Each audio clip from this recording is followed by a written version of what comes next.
Hello friends, welcome back to my channel Ridisha's Paradise. I hope that you all are fine and welcome back to my Malaysia series episode 7. আজকে হচ্ছে আমাদের কুয়ালালামপুরের শেষ দিন, কারণ কালকে আমাদের কলকাতার ফ্লাইট আছে বিকালবেলায়। আর তাই জন্যই আমরা আজকে ভেবে নিয়েছিলাম যে আমরা পায়ে হেঁটে পুরো সিটিটাকে এক্সপ্লোর করব। আর এর সাথে কিছু লোকাল ফুডও টেস্ট করব, তার সাথে সাথে কিছু শপিংও করব। আমাদের প্ল্যান হচ্ছে আজকে আমরা যাব বুকিত বিংটান, আর আমাদের বাড়ির পাশের মনোরেল স্টেশন রাজাস চুলান থেকে বুকিত বিংটাংয়ের একটা শর্ট ওয়াক আছে, যেটা 5 থেকে 15 মিনিট লাগে, আর ডিস্টেন্স হচ্ছে 500 to 800 মিটার্স।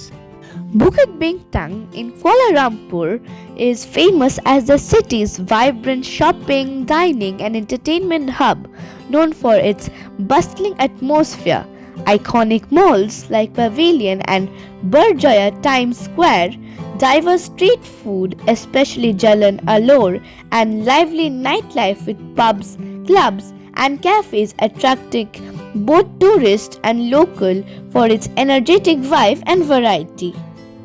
যেহেতু বুকিত বিংটাংয়ে কিন্তু অনেক ক্যাফেজ আছে, বাট আমরা ভেবে পাচ্ছিলাম যে আমরা কিসে যাব, তাই জন্য আমরা ভাবলাম আজকে অন্য কিছু টেস্ট করি। তাই জন্য আমরা চলে গেছিলাম বুকিত বিংটাংয়ের একটা ফেমাস ক্যাফে, যেটা হচ্ছে একটা টার্কিশ ক্যাফে, ইস্তানবুল বাইটস। এই ক্যাফে ইস্তানবুল বাইটসে যদিও অনেক কিছু পাওয়া যায়, বাট এই ক্যাফেটা মেনলি ফেমাস হচ্ছে এখানের ফেমাস টার্কিশ পটেটোজের জন্য। এছাড়াও কিন্তু তোমরা এখানে রাইস, শাওয়ারমা রোল আর পিৎজাও পেয়ে যাবে। এইখানের ফেমাস টার্কিশ পটেটোটা হচ্ছে আসলে একটা বড় পটেটো, যেটাকে ওরা বেক করে ওর মধ্যে চিজ, কটা ভেজিটেবলস আর তোমাদের পছন্দ মতন মিট, যেটা চিকেন, মাটন বা বিফ হোক, দিয়ে ওটা আরেকবার বেক করে দেবে, and it is literally tasty. এরপরে আমাদের প্ল্যান ছিল যে আমরা সবাই মিলে কেএল টাওয়ার যাব, আর তাসুরা মিলে শপিংয়ে যাবে। তাই জন্য আমরা রওনা দিয়েছিলাম কেএল টাওয়ারের দিকে। আমরা বাই ওয়াকে গেছিলাম যেহেতু, তাই জন্য আমাদের আধা ঘন্টা লেগে গেছিলো, বা যদি তোমরা গাড়িতে যাও তোমাদের প্রায় 6 to 10 মিনিটস লাগবে। আর এই বুকিত বিংটাং থেকে কেএল টাওয়ারের ডিস্টেন্স হলো 2 কিলোমিটার্স।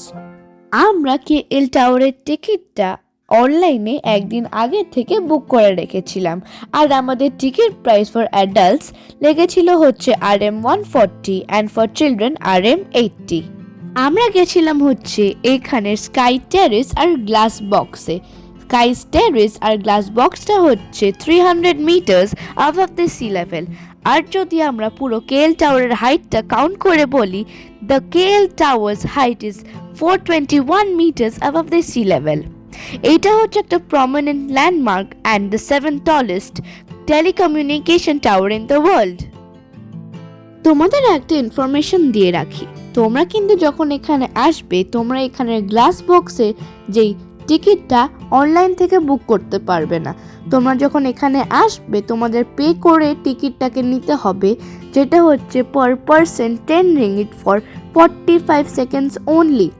এখানে দুটো গ্লাস বক্স আছে, একটা হচ্ছে যেখান থেকে তোমরা মার্দেকার ভিউ পাবে, আর আরেকটা থেকে তোমরা পেট্রোনাস টাওয়ারের ভিউ পাবে। তোমরা জানো এই কুয়ালালামপুর টাওয়ারটা যেহেতু একদম সিটিটার একদম সেন্টারে আছে, তোমরা এই পুরো কুয়ালালামপুরের একটা 360 ভিউ পাবে। তোমাদেরকে আর একটা জিনিসও বলে রাখি, তোমরা কিন্তু এখানে এসে আমাদের মতন ভুল করবে না, কারণ আমরা যখন এসে ক্যামেরাম্যান দিয়ে ছবি তুলিয়েছিলাম, ক্যামেরাম্যানের ছবির কোয়ালিটি আর ছবি তোলার স্টাইলও খুব ভালো ছিল, বাট অ্যাট দি এন্ড যখন আমরা গিয়ে ছবিগুলো নিতে গেলাম, ওরা আমাদের 180 ringgit চার্জ করছিল after paying 10 ringgit for just 45 seconds for each person. আর then to also just for 180 ringgit আমরা পাচ্ছিলাম অনলি 3 ফটোস। তাই জন্যে তোমাদের প্রেফার করবো আমি নিজেদের মোবাইল থেকে নিজেদের মতন করে ছবি তোলার। তোমরা চাইলে কিন্তু তোমরা বিকেলবেলায় এসে কুয়ালালামপুরের লাইটিং ভিউ দেখতে পারো, but to avoid the crowd আমরা কিন্তু সানসেটের আগে চলে এসেছিলাম। এরপরে আমরা বুকিত বিংটাংয়ে গিয়ে তাসুদেরকে নিয়ে আমরা আবার চলে গেছিলাম এখানে স্ট্রিটটা এক্সপ্লোর করতে। তোমরা জানো যবে থেকে আমরা কুয়ালালামপুর এসছি আমরা এখানে চুরোস দেখতে পেয়েছিলাম, আর লাস্টলি আমরা আজকে চুরোসটাকে খেয়ে দেখলাম and literally it was real good. এখানে কেএলএ কিন্তু আর একটা বাস সার্ভিস চলে যেটা হচ্ছে হপ অন হপ অফ বাস, যেখানে বসে তোমরা কিন্তু কেএল পুরো সিটিটাকে এক্সপ্লোর করতে পারো। পরে আমরা চলে গেছিলাম হচ্ছে কুয়ালালামপুরের চিপেস্ট ইলেকট্রনিক মার্কেট প্লাজা লোয়াট। সবাই বলে কিন্তু যে এই মলে ডিজিআই ক্যামেরা অনেক সস্তায় পাওয়া যায়, আর কেউ এখানে আসলে কিন্তু ডিজিআই ক্যামেরা নিয়েই যায়। তার সাথে সাথে কিন্তু এই মলে আইফোন অনেক সস্তায় পাওয়া যায়, but compare to India's price আমি কিন্তু মাত্র 10,000-এর ডিফারেন্স পেলাম। আর তার সাথে সাথে যে আমরা ইন্ডিয়াতে জিএসটি সাথে যে প্রাইসটা কমে পাই ওটা কিন্তু এখানে পাওয়া যায় না। তো অ্যাট দ্য এন্ড আমি কিন্তু দামে অতটা ডিফারেন্স পেলাম না।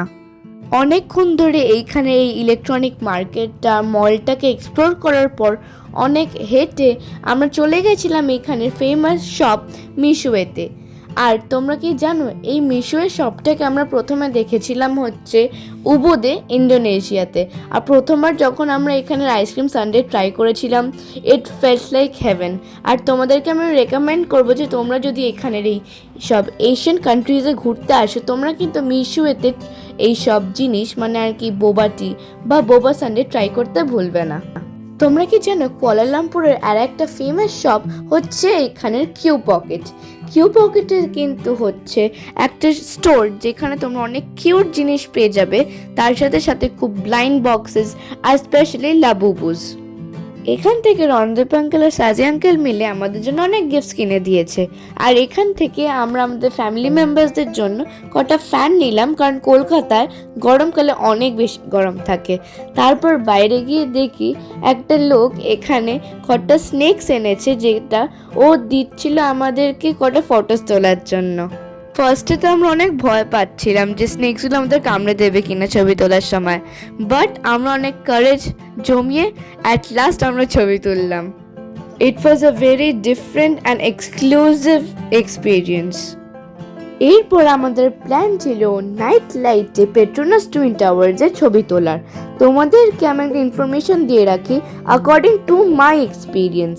আমরা যখন গেছিলাম আমরা দেখলাম যে একদম লাইটস অফ হয়ে গেছে, কারণ আমরা সানডেতে গেছিলাম। কারণ Sunday to Thursday lights are out at 12 AM and Friday to Saturday lights are out at 1:30 AM।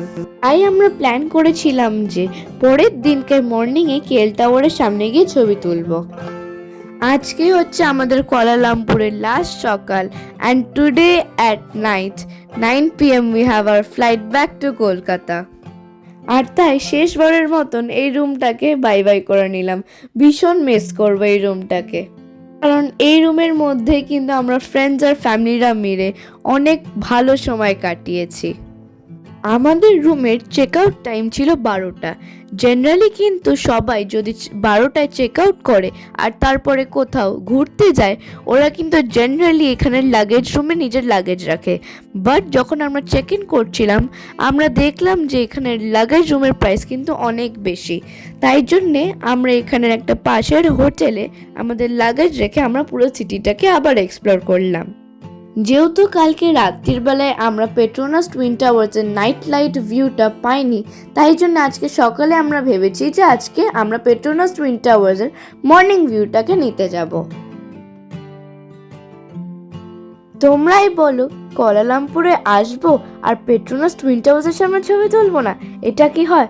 যদি এখানে ছবি না তুলতাম আমাদের জার্নির একটা পুরো পিস ইনকমপ্লিট থাকতো। তারপর আর কি এসে আমরা দোলনা চড়ছিলাম, তারপর দেখি তখন তাসু চলে এলো।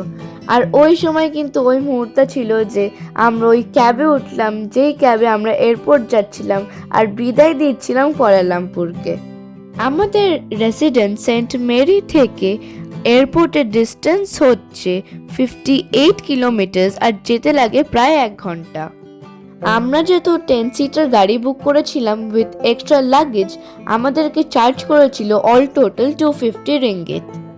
তোমরা যদি চাও তোমরা কিন্তু বার্গেনিং করে 200 রিঙ্গিতও করতে পারো। আসলে বলতে কি, আমরা যেদিন লাঙ্কাউই থেকে কেএল সিটি এসেছিলাম, ওই দিনকে আমরা যেই ড্রাইভারের সাথে আমরা আমাদের হোটেলে গেছিলাম, ওই ড্রাইভারটা আমাদেরকে 200 রিঙ্গিট চার্জ করছিল। বাট আনফর্চুনেটলি লাস্ট মোমেন্টে ওই ড্রাইভারের নাম্বার আমরা হারিয়ে ফেলেছিলাম, তাই জন্য আমরা কোনো রিস্ক নিইনি। তোমরা যখন এয়ারপোর্টে আসবে তোমরা কিন্তু টাইম নিয়েই এসো, কারণ এখানে কিন্তু এয়ারপোর্টে ঢোকার আগে তোমরা একটা বড় মল ক্রস করবে, আর এখানে কিন্তু অনেক কেনাকাটির জিনিস আছে, অ্যান্ড এখানে একটা বড় ফুড কোর্টও আছে। যেহেতু এয়ারপোর্টে আমরা আমাদের লাস্ট মোমেন্ট শেয়ার করছিলাম তাচুর সাথে, তাই ভাবলাম আর কি লজ্জা করব, একটু মজাই করে নিই ওর সাথে। দেখতে দেখতে শেষ মেশের মুহূর্তটা চলেই এলো, যখন আমরা একে অপরকে টাটা বাই বাই করতে করতে নিজেদের ডেস্টিনেশনের দিকে রওনা দিলাম। এই ট্রিপটা কিন্তু খুব মজাদার ছিল, আর তারপর থেকে আমার ট্রাভেল ডায়েরিতে আর একটা পেজ অ্যাড হয়ে গেল। বাস আর কি, এখানেই আমার মালয়েশিয়া সিরিজ শেষ। অ্যান্ড যদি তোমার আমার এই সিরিজটা ভালো লেগে থাকে, don't forget to like, subscribe and share. তাড়াতাড়ি আমি নিয়ে চলে আসবো একটা নতুন ব্লগ নিয়ে। Till then, bye by.